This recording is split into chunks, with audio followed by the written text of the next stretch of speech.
Assalamualaikum warahmatullahi wabarakatuh. Perkenalkan, nama saya Dadan Supriyadi dari Prodi Sistem Informasi.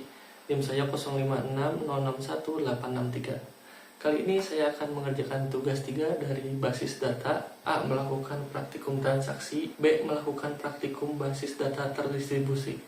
Paduan mengerjakan: lakukan setiap tahapan praktikum dengan mengacu pada paduan praktikum yang tersedia pada e-learning dan BMP MSIM 4206 basis data. Pelaporan dan penilaian: laporan kegiatan praktikum yang telah dilakukan dengan mengupload link rekaman video yang wajib berisi elemen sebagai berikut: perkenalan identitas mahasiswa, langkah-langkah praktis yang Anda lakukan disertai aktivitas kegiatan mahasiswa, hasil praktek yang telah dilakukan, kata-kata penutup dari mahasiswa. Oke, dari tugas-tugas sebelumnya kita sudah membuat database ya dengan nama RS Cager. Kita akan melakukan praktikum transaksi ya. Oke, yang pertama kita masuk ke Sampipi, lalu jalankan Apache dan MySQL. Lalu kita masuk ke Microsoft Edge, kita masuk ke localhost phpMyAdmin. Nah, di sini kita sudah punya RS Cager, kita database. Untuk transaksi yang pertama kita coba commit ya. Nah, commit ini adalah perintah untuk menyimpan secara permanen semua perubahan data yang telah dilakukan sebuah transaksi. Setelah commit dilakukan, perubahan tersebut tidak bisa dibatalkan dan akan terlihat oleh pengguna lain. Ya, oke, kita langsung aja coba ya. Kita masuk ke database RS Cagernya, kita masuk ke runtime, kita masuk ke routine, terus kita create new routine-nya. Kita masukkan transaksi 1, kita drop dulu, dan kita masukkan di sini begin, start transaction, insert info pasien, kita contohkan nama pasien, alamat pasien, jenis kelamin, value-nya kita contohkan aja Budi Susanto ya. Alamatnya kita Bojong Soang, Kabupaten Bandung. Kita select from pasien and nah kita go aja. Nah, coba kita execute aja. Nah, di sini Budi Susanto sudah muncul ya. Tapi ketika kita klik di pasien, nah ini gak ada. Kira-kira seperti itu sebelum kita di commit. Kita buat transaksi kedua, kurang lebih sama. Hanya kita tambah si commitnya di bawah. Nah, kita coba go, kita execute si transaksi 2. Nah, ini sudah ada. Kita masuk ke pasien. Nah, Budi Susanto juga sudah ada. Oke, untuk commit sudah. Kita masuk ke rollback ya. Rollback adalah perintah untuk membatalkan seluruh perubahan yang belum di-commit dalam sebuah transaksi. Jika terjadi kesalahan di tengah proses, rollback akan mengembalikan kondisi persis seperti sebelum transaksi dimulai. Ini berlaku kalau belum di-commit ya, tapi kita cek aja dulu. Oke, kita buat transaksi baru, transaksi 3. Di drop lagi, kita begin, start transaction, update, contohkan pasien, set name pasien, Gundala Putra. Kita coba where ID pasien sama dengan 3. Ya.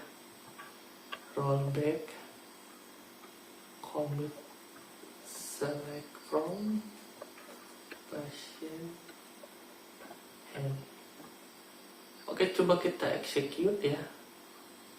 Untuk ID nomor 3 ini tidak ada perubahan karena sebelumnya ini sudah commit ya. Ini gak bisa dirubah karena situasinya sudah commit. Kita coba buat transaksi keempat deh.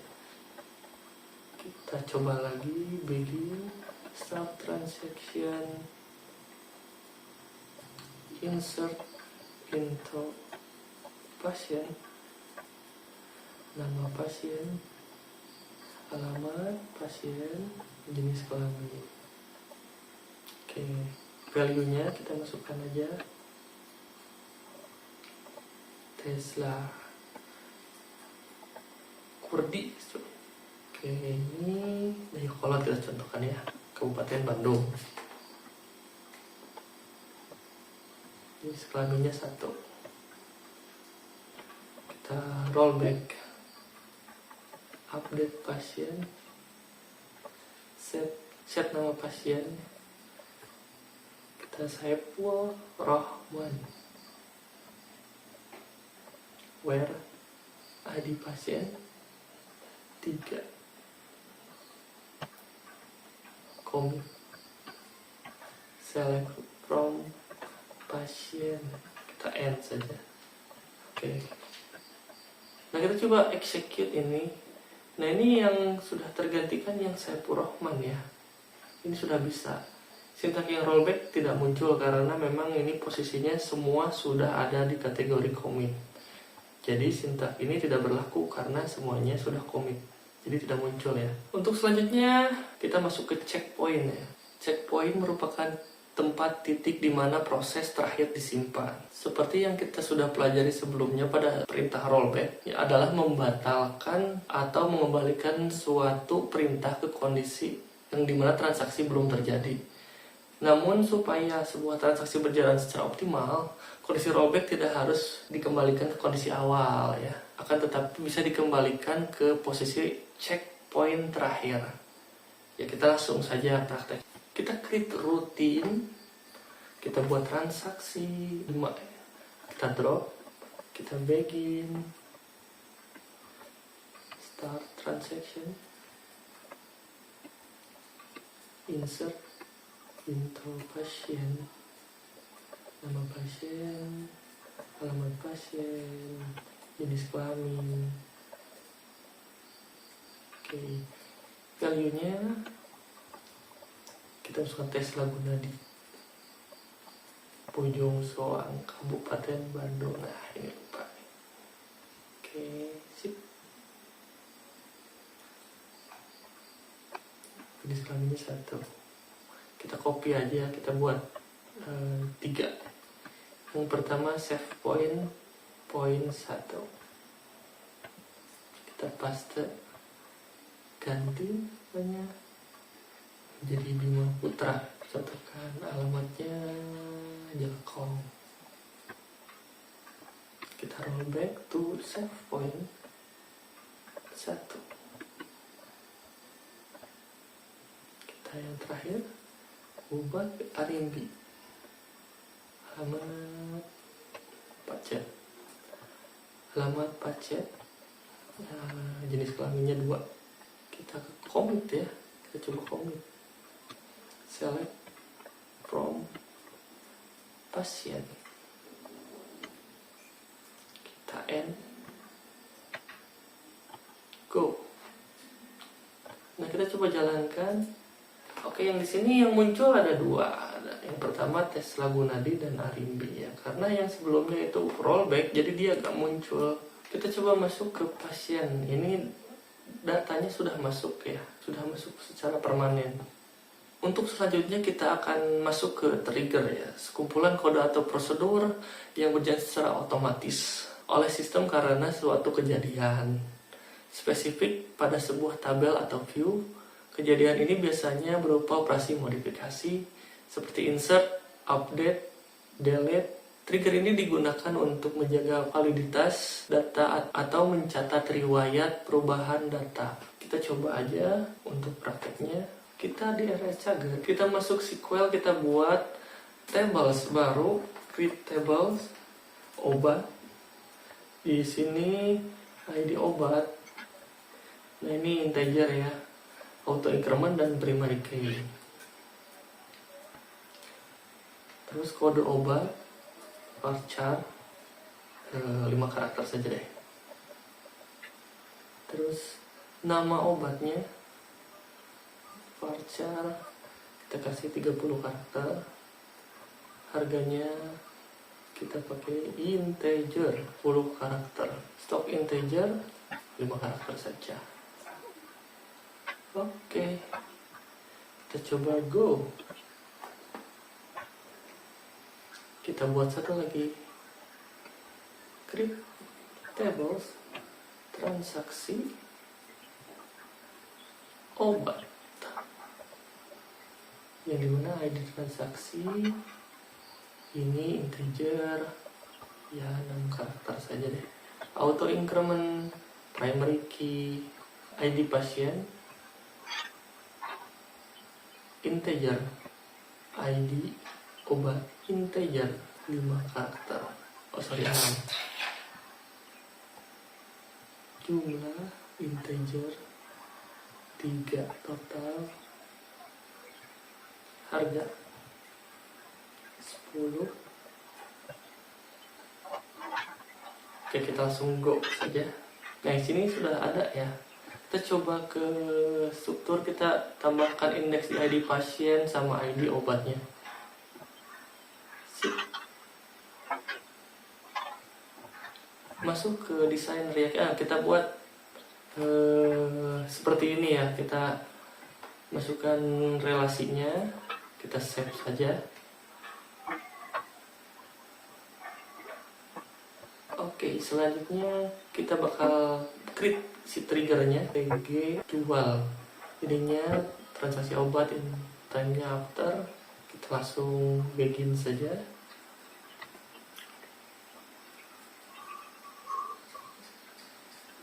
Update obat, set stok sama dengan stok dikurangi new, jumlah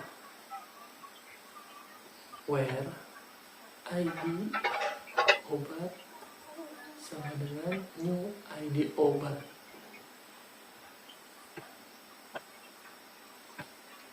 And kita langsung jalankan saja. Nah, ini udah ada ya, tinggal kita coba aja. Oke, kita masuk ke obat, langsung ke insert. Nah, kita masukkan saja A001 amikacin. Kita coba 20.000, stoknya 10. Satu lagi A002 amoxicillin ya, 15.000 harganya, stoknya 20. Oke, kita buat satu lagi aja deh. Ini hapus dulu. Kita buat 03. Ini betadine contohnya. Harganya 7.000 saja lah. Stoknya 5. Kita go saja. Oke, ini obatnya sudah ada ya. Ini stoknya juga. Kita masuk ke transaksi. Kita insert aja. Kita contohkan ini RMB 01. Misalnya jumlahnya 3 saja. Berarti kita contohkan 60 aja ya. Satu lagi Saifur Rahman 03. Jadi 14.000. Kita coba run. Kita coba buka obat. Nah, ini sudah berkurang ya si stoknya. Berarti transaksi sudah berhasil. Nah, untuk selanjutnya kita menjalankan sistem operasi virtual yaitu Ubuntu. Kita buka virtual box. Saya sebenarnya sudah punya, tapi kita coba dulu create new. Kita misalnya kasih nama Ubuntu 1. Kita pilih di mana lokasinya. Saya pilih di A misalnya. Kita buat folder baru, folder virtual Ubuntu. Silakan. Ini 20 ya. ISO-nya kita pilih yang 20, Ubuntu 20. Ini buat setup si user sama passwordnya ya. Saya passwordnya yang mudah aja ini, dan 123 misalnya. Kita finish.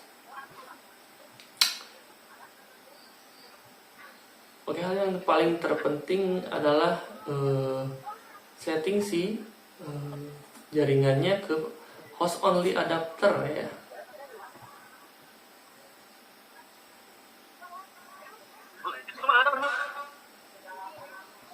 Nah, karena saya sudah punya sebelumnya, kita langsung running saja. Passwordnya 123. Oke, kita buka ya, ini buka jaringan, kita sinkronkan antara yang di Linux dengan yang di Windows. Ini saya mau sharing dari WiFi supaya bisa terkoneksi ke internet, ke sharing. Kita allow ini pilih Ethernet 2, dan di sini kita set IP-nya samain sama yang di Linux ya, di satu segmen. Kita koneksikan.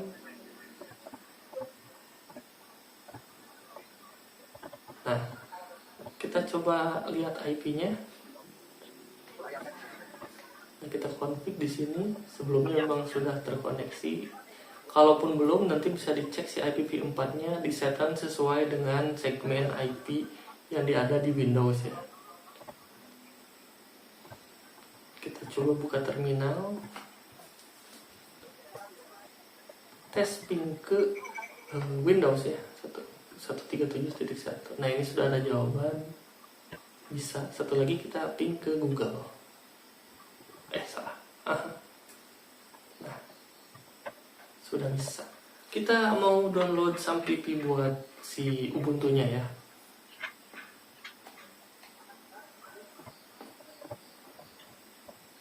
Download SAMPP for Linux.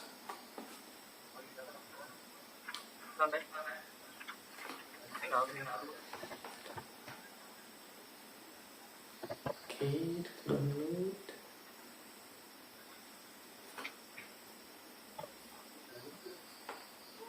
Ini metodenya bebas, bisa pakai flashdisk atau gimana pun lah, bebas. Intinya kita install aplikasi SAMPP-nya di si Ubuntu ini.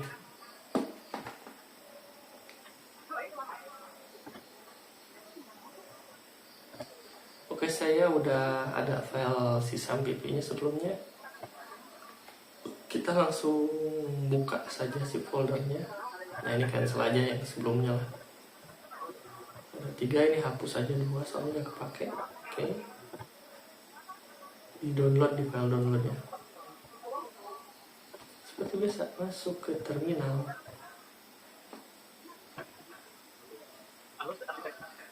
Kita masuk dulu ke download.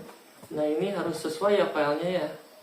Kita masukkan nama filenya, terus depan sudo .slash. Nah, ini command open ya. Nah, ini bagi teman-teman yang kesulitan untuk menginstal si SAMPP-nya di Linux. Ini diusahakan untuk memberikan izin dengan sintaks chmod +x SAMPP Linux bla bla bla, itu file si SAMPP-nya. Karena ini untuk memberikan otorisasi untuk kita mengeksekusi si filenya. Selanjutnya kita masukkan lagi sintaks sudo .slash nama file si SAMPP-nya. Baru kita bisa untuk install aplikasinya. Kita forward ini aplikasinya. Oke, next. Kita tunggu saja sampai selesai. Oke, kita launch si aplikasinya. Kita ke manage server. Kita coba running MySQL-nya sama ProFTPD-nya di running juga. Kita buka di Mozilla. Localhost http://localhost php ya.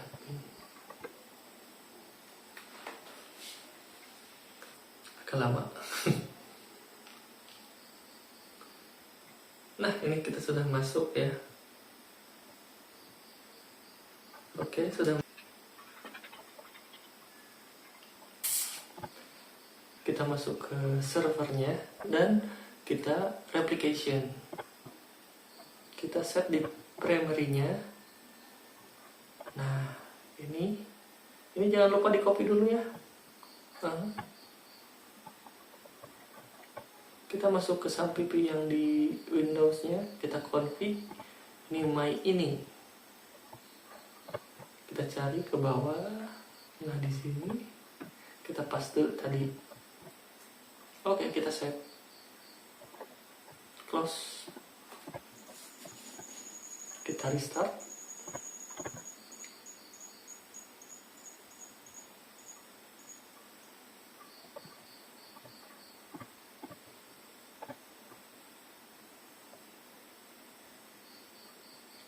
Coba kita lihat show status. Nah, ini sudah ada buat di servernya ya, di primary replication-nya. Kita ke user account, kita coba tambahkan si usernya buat nanti akses ke Linux. Kita namakan dependency, ininya use text field, ketikkan IP-nya 192.168.137.2. Ini passwordnya 123.123 lah, yang gampang aja. Nah, ini untuk otorisasinya kita di bagian administrasi. Yang pertama replication client, replication slave.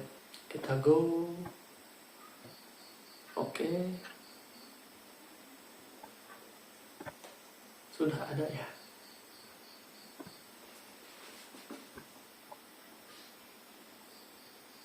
Oke, selanjutnya kita mau ekspor si file RS Cagernya. Masukkan dulu flash disknya, jangan lupa buat akses nanti ke sana. Gak usah, langsung ekspor aja. Nah, ini kita langsung cut saja lah, pindahin ke flash disk.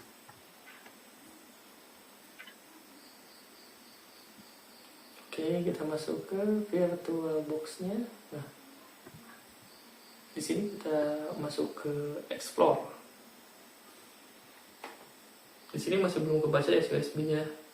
Coba kita ini dulu, plug dan unplug, plug in, plug out dulu. Oke. Nah, ini sudah kebaca nih.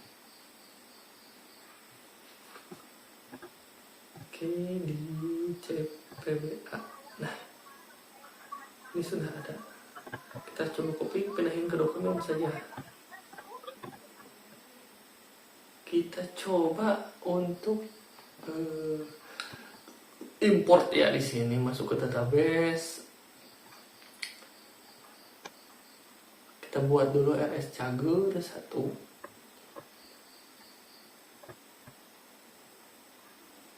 Oke. Langsung kita import. Boom. Di browse dulu, di download, di dokumen lah. Langsung saja di import. Nah, ini sudah ya. Ini gak apa-apa, ini gak usah dihiraukan saja. Nah, kita masuk ke replication ini. Kita buat replication, ke configure buat si kliennya. Masukkan tadi ID username yang tadi 192.168.137.1. Kita go, coba.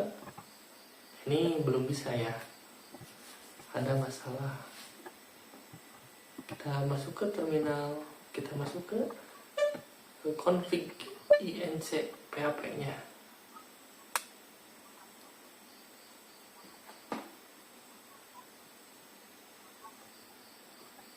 Kita coba scroll ke bawah. Ini di sini kita isi ya beberapa sintak. Nah, ini untuk config cookie kita. Sintak selanjutnya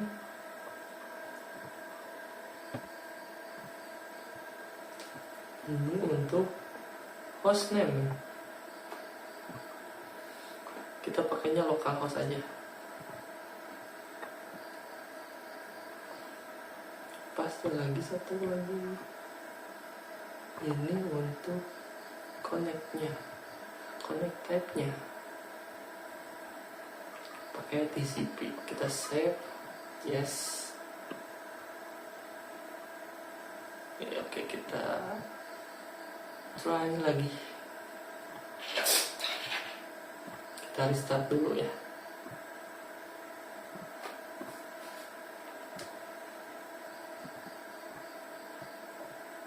Atau bisa juga menggunakan CLI di terminal kalau mau ngerestartnya by terminal dengan sudo /opt/lamp restart. Nah, ini sama aja ya sebenarnya, itu pilihan masing-masing. Nah,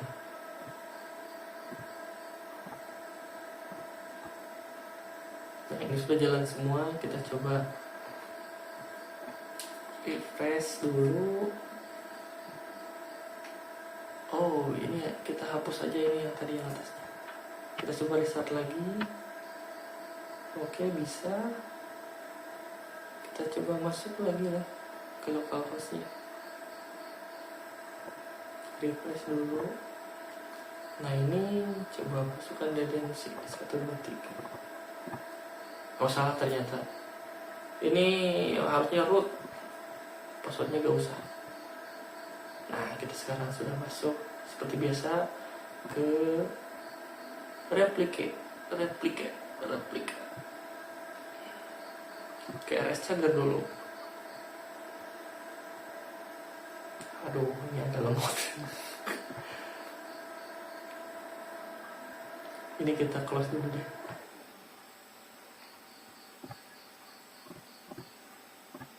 Kalau host lagi, masuk ke RS. Nah, ke application. Kita configure lagi. Dependensi 123. Kita coba masukkan IP servernya. Kita connect. Oke, masih gagal. Kita coba lagi.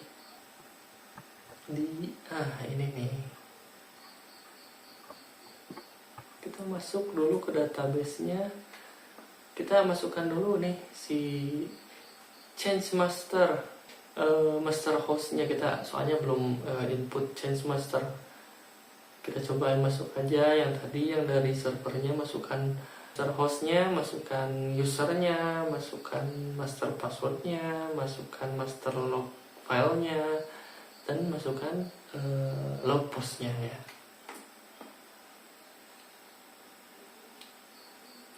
Oke, exit. Oh, satu lagi belum. Kita belum menjalankan si slave-nya. Klik start slave. Oke. Sudah jalan ya. Kita coba lagi. Nah, ini sudah jalan ya, cuman replika IO-nya ini belum aktif.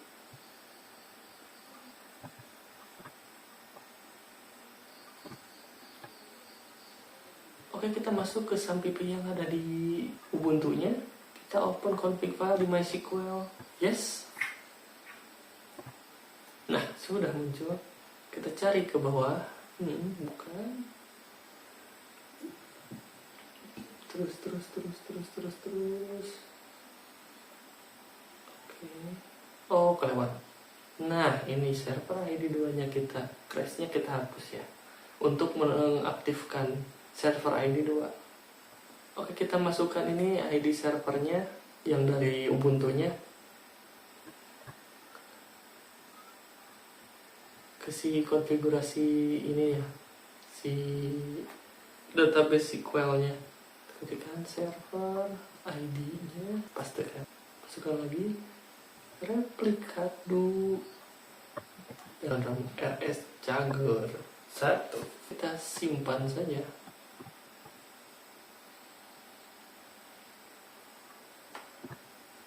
Kita close.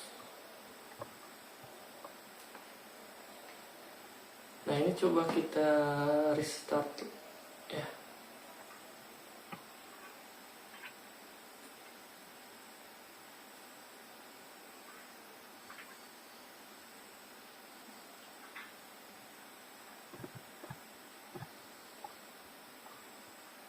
Kita coba. Nah, ini masih ada yang masih belum. Kita masuk ke libraries, terus kita change PHP gak bisa. Lagi nano config default.php. Nah, ini kita ada sedikit perubahan. Sebenarnya nggak boleh diedit ya keterangannya, tapi kita edit aja.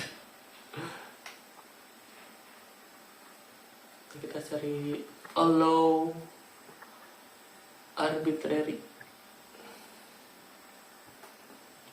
servernya. Arbitrary servernya kita truekan ya. Kita save. Seperti biasa kita restart lagi. Oke, kita coba lagi masuk ke Sampipi, maksudnya ke SQL yang masuk ke localhost PHP myadmin. Kita refresh lagi. Oke, di sini nggak ada keterangan error dan sudah terkoneksi.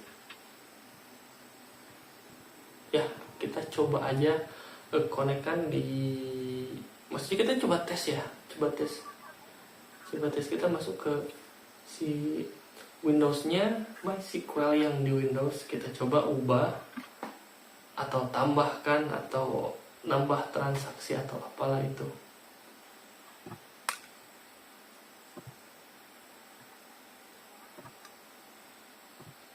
Nah, ini sudah terkoneksi ya, ini tandanya sudah terkoneksi satu sama lain. Untuk obat kita coba tambahkan deh, misalnya A004 paracetamol, kita coba 15.000 lah, stoknya 3. Oke, kita cek di ini udah muncul ya, kita coba cek di si database si ininya ya, ke Cager, langsung ke obat. Nah, ini sudah ada. Intinya antara Windows dan si Ubuntu ini sudah terkoneksi satu sama lain. Ketika data sudah diubah dari SQL yang ada di Windows, maka si SQL yang ada di Ubuntu pun ikut berubah. Jadi itu adalah transaksinya. Intinya saling tersinkronisasi antara sistem operasi. Mungkin prakteknya cukup sekian. Mohon maaf apabila masih banyak kekurangan dan ketidaklancaran saya dalam mempraktikkan. Assalamualaikum warahmatullahi wabarakatuh.